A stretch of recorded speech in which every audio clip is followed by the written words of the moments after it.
In my last video, I explained how you can use the knob to enhance your animation skills. In this video, we are going to learn how to use the camera in the easiest way possible. I am going to make this tutorial very simple so you can understand everything I am saying. Got it right?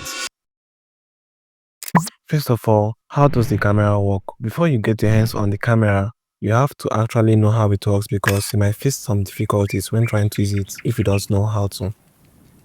Just like in movies or regular videos, you should already know how the camera works. For example, just take your phone out and start recording. Record yourself from different angles and you understand how the camera actually works.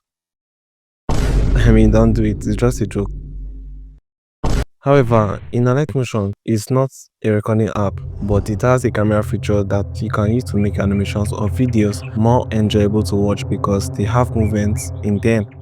There are quite a few things you need to learn about the camera in Alight Motion, and I am going to break it down in this video, but not all of it. We are going to learn the basics. Let's say I have these 4 icons on the screen right now: Premiere Pro, After Effects, DaVinci Resolve, and Alight Motion. These are great professional video editing apps, except for Alight Motion, which is only for mobile. There are no camera movements at all. Would there be any reason for you to keep watching? No. I mean, why would you want to keep looking at a still image for a long period of time? Now, let's bring it to life by using the camera. I will add the camera layer to the timeline. Make sure you set it to view as the camera by clicking this icon. If you don't set it this way, you won't know how the camera is viewing them in real time. So, I will add my first keyframe at the start of the timeline at the position of the camera. Then, I will add the second one at this point. After that, I will zoom in by adjusting the Z position of the camera at the second keyframe. Therefore, we want this icon to be the first point of view. Next, I will create this type of graph. Don't forget to copy it, which will form this zoom in animation.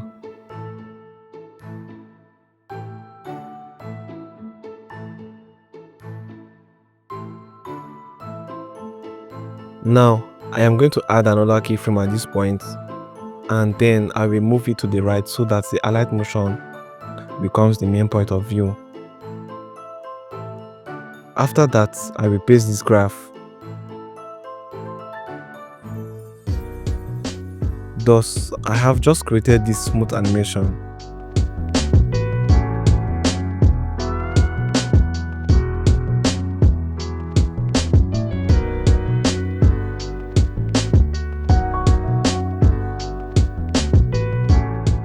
At this point, I am going to zoom out and move it to the left to center the camera. Then I will paste this graph. Here's how it looks.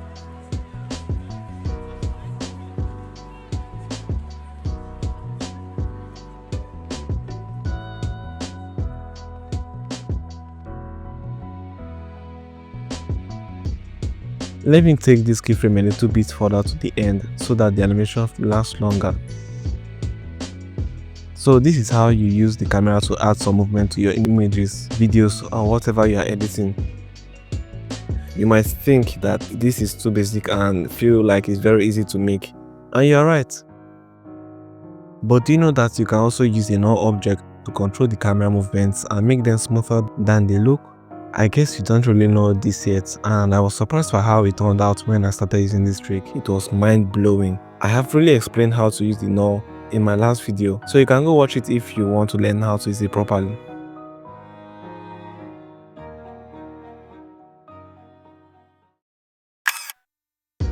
So, the camera is already on the timeline.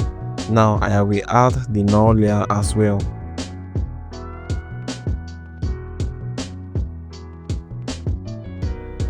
Then I will connect the camera to it. Next, I will add 2 keyframes at the position of the null layer. After that, I will zoom in like this and focus on Premiere Pro.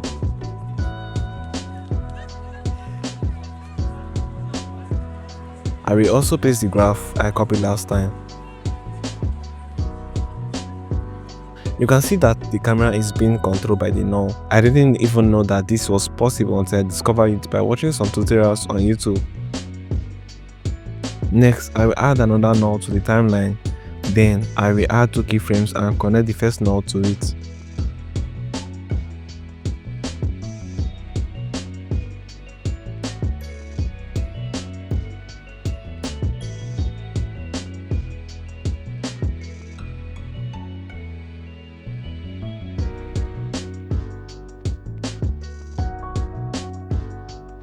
I will move it to the right at the second keyframe.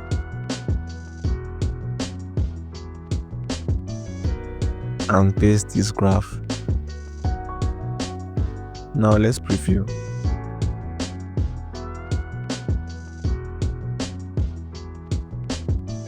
Now I will move the second lawn layer to this point so that the movement feels smoother. You can see what I'm talking about, right?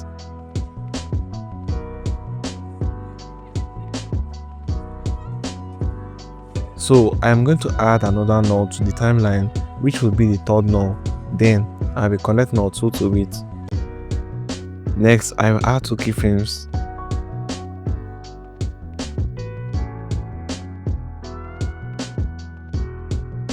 And I will zoom out like this.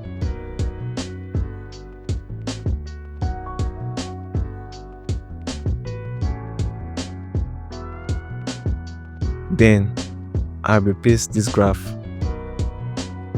I will take the node 3 layer to this point so the movement feels smooth. You can see how smooth the animation is. It doesn't stop but continues moving, and that's what makes it interesting. So that's it for today. I can't really cover everything in this video on how to use the camera. I just gave you the basics and I hope it served you well. If you want part 2 of this tutorial, drop your comments below. And thanks for watching.